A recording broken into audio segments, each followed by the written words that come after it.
அன்பு, அகிம்சை, அமைதி போன்ற பல விஷயங்களை சொன்னவர் தான் சத்யசாய் பாபா.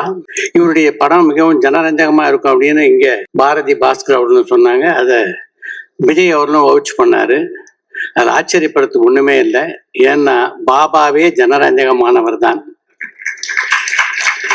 ஏன்னா மக்கள் கிட்ட இருந்து எந்த காலகட்டத்திலும் விலகி இருந்தவர் இல்லை. அவர் மக்களோடவே ஒன்றாக பயணித்தவர். அதனால அவருடைய திரைப்படம் ஜனரஞ்சகமா இருக்கிறதுல ஆச்சரியப்படுறதுக்கு ஒண்ணுமே இல்லை.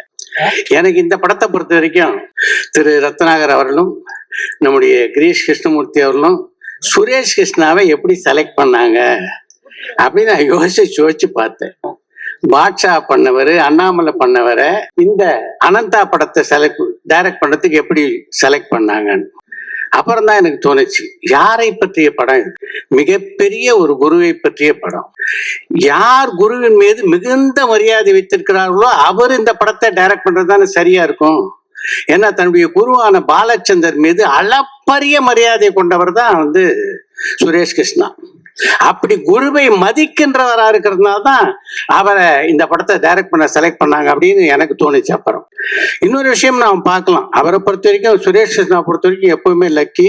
சினிமா உலகத்துடைய சூப்பர் ஸ்டாரா இருந்தாலும் சரி, ஸ்பிரிச்சுவல் உலகத்துடைய சூப்பர் ஸ்டாரா இருந்தாலும் சரி, அவங்க படத்தை டைரக்ட் பண்ணக்கூடிய வாய்ப்பு அவருக்கு தான் அமையும் அப்படின்னு நினைக்கிறேன்.